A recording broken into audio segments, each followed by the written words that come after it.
Hello मेरे प्यारे दोस्तों। तो आज की वीडियो होने वाली है the summer Hikaru died episode number 8 के ऊपर। और आपने इससे पहले की वीडियो नहीं देखी तो उन सभी वीडियो का लिंक ऊपर आई बटन और नीचे डिस्क्रिप्शन में भी मिल जाएगा। तो एक बार उन्हें जरूर देखना और फिर आना इस वीडियो के ऊपर। तो अब बिना किसी तरीके की वीडियो को स्टार्ट करता हूँ। एपिसोड की शुरुआत में हमें दिखाया जाता है कि योशिकी इंटरनेट पे सर्च कर रहा था कि व्हाइट शर्ट से खून के दाग कैसे हटाए जाए, और अब वहाँ पर वो हिकारू के शर्ट को धो रहा होता है। हिकारू भी वहीं पर बैठा हुआ था और वो बोल रहा था, ऐसा लग रहा है कि हम किसी मर्डर का एविडेंस को मिटा रहे हैं, जो कि देखा जाए तो एक तरीके से सच भी है। और वहाँ पर योशिकी बोलता है, हमें ये सब साफ करना होगा इससे पहले कि मॉम यहाँ आ जाए। और वो हिकारू से पूछता है, आखिर अब तुम्हारा घाव कैसा है? हिकारू बोलता है, मैंने उसे बिल्कुल ठीक कर दिया। योशिकी बोलता है, ठीक कर दिया, इसका मतलब क्या? तो हिकारू बताता है, वैसे मैं छोटे मोटे घाव को रहने देता हूँ क्योंकि मुझे दर्द फील ही नहीं होता है। और वहाँ योशिकी बोलता है, तो इसका मतलब मेरा जो मारने की प्लानिंग थी वो फेल ही होना था। और अब योशिकी हिकारू को वो नोट दिखाता है जो कि उसे हिकारू के कमरे से मिला था। ये नोट रियल हिकारू ने रखा हुआ था। और वो देख के हिकारू बोलता है, नोनोकी सामा, हाँ मिस मासुदा भी यही बोल रही थी। योशिकी उससे पूछता है, क्या तुम्हें इसके बारे में कुछ याद है? हिकारू बोलता है, नहीं, इन सब के बारे में मेरी यादें थोड़ी धुंधली सी है, मुझे ये चीजें बिल्कुल याद नहीं है। और अब वो योशिकी से पूछता है, तुम्हें क्या लगता है नोनोकी सामा मैं ही हूँ? योशिकी बोलता है, मुझे नहीं पता। और वो उस पार्ट की तरफ देखता है। और अब वो दोनों हिकारू के रूम में जाते हैं और भी क्लूज ढूंढने के लिए, लेकिन उन्हें वहाँ कुछ भी नहीं मिलता। तभी हिकारू के दादाजी वहाँ घर आ जाते हैं। और अब वो दोनों के दोनों वो नोट लेके हिकारू के दादा के पास जाते हैं। वहाँ पर वो नोट लेके पढ़ते हैं जहाँ लिखा हुआ था हीची। हिकारू, इससे मुझे याद आया, आखिर हीची कहाँ है? हिकारू बोलता है, कौन? वहाँ पर उसके दादाजी बोलते हैं कि हीची जान को वापस माउंटेन पे पहुँचाना होगा। हिकारू पूछता है, आखिर ये क्या है? तो उसके दादा बताते हैं, वो जिसने बहुत कुछ सहा है, काश उन लोगों ने ओनुची सामा को वो सब कुछ करने को ना कहा होता। ये गाँव बहुत पहले से श्रापित है। और ये सब बोलते बोलते दादाजी वहीं सो जाते हैं। और अब अगले दिन स्कूल में योशिकी आता है और वहाँ पर उसे असाको दिखती है। वो थोड़ी परेशान दिख रही थी और वो बोलती है, योशिकी तुम ठीक हो? योशिकी बोलता है, हाँ मैं भी ठीक हूँ, लेकिन क्या तुम ठीक हो जो सब कुछ हुआ था?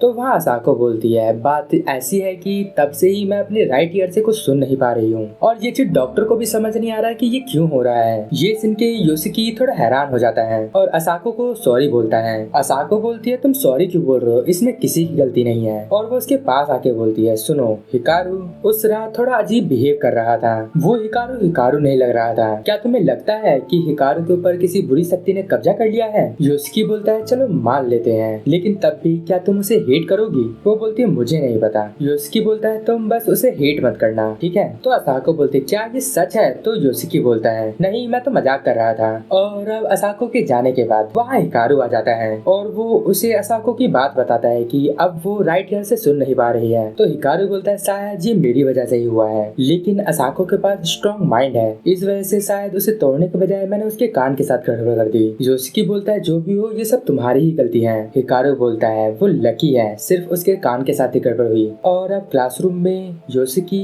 हिकारू के दादाजी के बातों के बारे में सोच रहा था और वो इंटरनेट पे सर्च भी करता है डिस्टर्बिंग विलेज के बारे में। इसमें कुबताची विलेज के बारे में भी लिखा हुआ था। और अब वो सोच रहा था कि शायद लाइब्रेरी में हमारे गांव के पुराने मैप भी मिल सकते हैं। तभी योशिकी की आंखों पे एक रिफ्लेक्शन आता है और वो बाहर देखता है। वहाँ पर एक नेकेड इंसान चाकू के साथ हाथ हिला रहा था। ये देख के योशिकी डर जाता है और वो बोल रहा था, मॉन्स्टर दोबारा से, मुझे उसकी तरफ नहीं देखना चाहिए। लेकिन तभी वहाँ पर बाकी बच्चे भी क्लास के बाहर देखने लगते हैं और हिकारू योशिकी के पास आता है और वो बोलता है, वो सिर्फ और सिर्फ एक इंसान है। वहाँ पर कुछ लोग उसे घेर लेते और चाकू नीचे रखने को बोल रहे थे, लेकिन वहाँ पर वो अपना हाथ उठाता है और अपने आप को ही मार देता है। और अब इसके बाद सब लोग उसी आदमी के बारे में बात कर रहे थे। वहाँ असाको बोलती है, उस इंसान के अंदर जरूर कुछ ना कुछ जरूर था, कुछ डरावना, जैसे उसको किसी ने पोजेस कर रखा हो। वो हिकारू से भी पूछती है, हिकारू क्या तुम ठीक हो? तुम्हारे अंदर भी कुछ मैं सेंस कर पा रही हूँ। लेकिन हिकारू हंसते हुए बोलता है, नहीं नहीं मैं बिल्कुल ठीक हूँ, शायद मैं इन बुरी शक्तियों से इम्यून हूँ। और वहाँ असाको बता रहे थे कि वो सबके लिए काफी चिंतित है और पिछले कुछ समय में मैंने काफी सारी चीजों को नोटिस किया है, लेकिन मैं इन सब के बारे में कुछ भी नहीं कर सकती।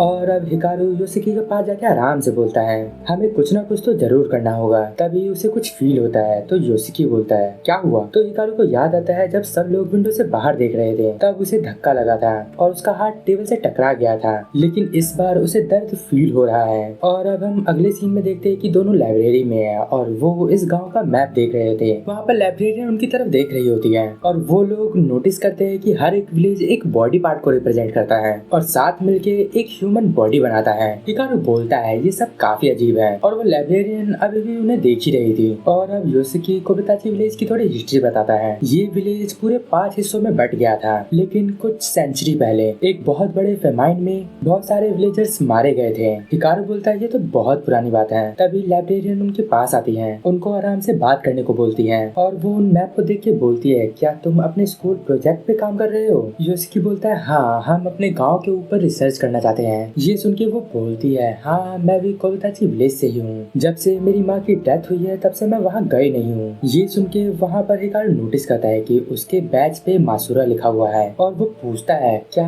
आप मिस मासुरा की डॉटर हो? और वो हाँ बोल देती हैं। और वो वहाँ पूछता है कि क्या तुम नोनोकी सामा के बारे में जानती हो? और अब वो लोग उसके ऑफिस में बैठ के बात कर रहे होते हैं और वो बोलती है कि मेरी माँ हमेशा नोनोकी सामा के बारे में बात करती रहती थी और जब मैं बहुत छोटी थी तब मेरी माँ ने उस माउंटेन पे को डरावना देख लिया था और वहाँ जाने के लिए तो मुझे बिल्कुल मना ही कर दिया गया था। तो हिकारू बोलता है इसका मतलब नोनोकी सामा एक मॉन्स्टर है जो कि उस माउंटेन पे रहते हैं। तो वो औरत बोलती है कि नोनोकी सामा गॉड है जो कि कुछ चढ़ावे के बाद हमें आशीर्वाद दिया करते थे। तो योशिकी बोलता है मतलब कि वो पहले देते थे अब नहीं देते? तो वो बोलती है हाँ तुम बिल्कुल सही बोल रहे हो। नोनोकी सामा को बहुत पहले से पूछा जा रहा है, लेकिन एक बहुत बड़े फेमाइन के बाद बहुत सारे विलेजर्स मारे गए थे और इस डिजास्टर के बाद ही वो एक कर्स गॉड कहलाने लगे। इसी वजह से मेरा माउंटेन पे जाना भी मना हो गया। हिकारू बोलता है क्या माउंटेन के ऊपर मिस मासुरा नोनोकी सामा को देख के पागल हो गई थी? तो वो बोलती है शायद जब से मेरी छोटी बहन उस माउंटेन के ऊपर खो गई थी तब से ही। और तुम्हें अच्छे इन्फॉर्मेशन के लिए मिस्टर टाकेदा के फादर से बात करनी चाहिए, उन्हें काफी अच्छा पता होगा। और अब वो उन्हें थैंक्स बोल के वहाँ से आने लगते हैं। और अब रास्ते में हिकारू पूछता है क्या मैं ही वो कर्स गॉड हूँ? क्या मैंने ही सबको मारा है? जोस्की वहाँ पूछता है क्या तुम मौत का मतलब समझते भी हो? हिकारू वहाँ मान भी जाता है कि वो नहीं समझता। और वहाँ पर जोस्की बोलता है अगर तुम दोबारा ऐसा करते हो, क्या तुम दोबारा किसी की जान लेने की कोशिश करते हो, तब भी मैं तुम्हारे साथ खड़ा रहूंगा। और अब हम टाकेदा के घर पे देखते हैं। वहाँ पर तनाका आता है और वो उसे कुछ देते हुए बोलता है ये अपने फादर को देना और बोल देना कि ये गुल्लक चाम है। और वहाँ हिकारू के नोट जोशिकी के पास ही रह जाते हैं। तो अब वो वापस करने जाता है और वहाँ से अब तनाका भी गुजर रहा होता है। उसे देख के योशिकी सोच रहा था ये यहाँ नया लग रहा है। और वहाँ तनाका का हैमस्टर योशिकी को देख के आवाज करने लगता है, इस वजह से वो रुक जाता है और वो पीछे मुड़ के बोलता है हे तुम यहीं पर रहते हो ना? तो योशिकी बोलता है हाँ। तो अब तनाका बोलता है मुझे तुमसे कुछ पूछना है। वहाँ पर तनाका बोलता है कि मुझे इस गाँव से यादगार के लिए क्या खरीदना चाहिए? योशिकी बोलता है आप सिताके मशरूम खरीद सकते हो। और वो अपने हैमस्टर को नीचे रखता है और वो बोलता है मुझे उसका टेस्ट पसंद नहीं है। वैसे यहाँ पर मैं उस गाँव के बारे में जानने आया हूँ। मैं मिस्टर मिकासा के घर रह रहा हूँ। आखिर तुम्हारा नाम क्या है? योशिकी अपना नाम बताता है सुजिनाका। और अब वो योशिकी को थैंक यू बोलता है और वो बोलता है कि वो मशरूम जरूर ट्राई करेगा। और वहाँ पर अब योशिकी और हैमस्टर एक दूसरे को घूरने लग जाते हैं और वहाँ पर वो लोग अब उसके साथ खेलने लग जाते हैं। और तनाका बताता है ये मेरा पार्टनर है, ये मेरे साथ पूरे के पूरे 12 सालों से है। योशिकी ये सुन के काफी हैरान होता है और वो सोच रहा था एक हैमस्टर की लाइफ सिर्फ और सिर्फ 2 से 3 साल ही होती है। और अब तनाका बोलता है ये थोड़ा स्पेशल है, ये है मॉन्स्टर है। योशिकी बोलता है जो भी है इसके साथ खेलने देने के लिए थैंक यू। और अब तनाके की नजर पड़ती है उसके हाथ के निशान के ऊपर और वो योशिकी से बोलता है तुम मुझे मेरी याद दिला रहे हो। और अब दोनों के दोनों अपने अपने रास्ते निकल जाते हैं। और वहाँ पर तनाका सोच रहा था इस बच्चे के साथ कुछ तो हुआ है, ये किसी के साथ मिक्स्ड है, इसका कुछ तो उसके साथ गहरा नाता है, वो इससे कांटेक्ट में आ भी चुका है और लगता है वो बुरी शक्ति हमारे बीच में ही रह रही है। और तभी उसकी कंपनी से उसको कॉल आता है और वो बोल रहे थे तुम्हें हमें हर वक्त अपडेट देना चाहिए। और वो बोलता है इन्वेस्टिगेशन अभी भी चल रही है और अभी तक कुछ पता नहीं चला है। और अब अगले दिन का सीन देखते हैं जहाँ पर एक रेस्टोरेंट के अंदर हिकारू और योशिकी होते हैं। और वहाँ हिकारू को समझ नहीं आ रहा कि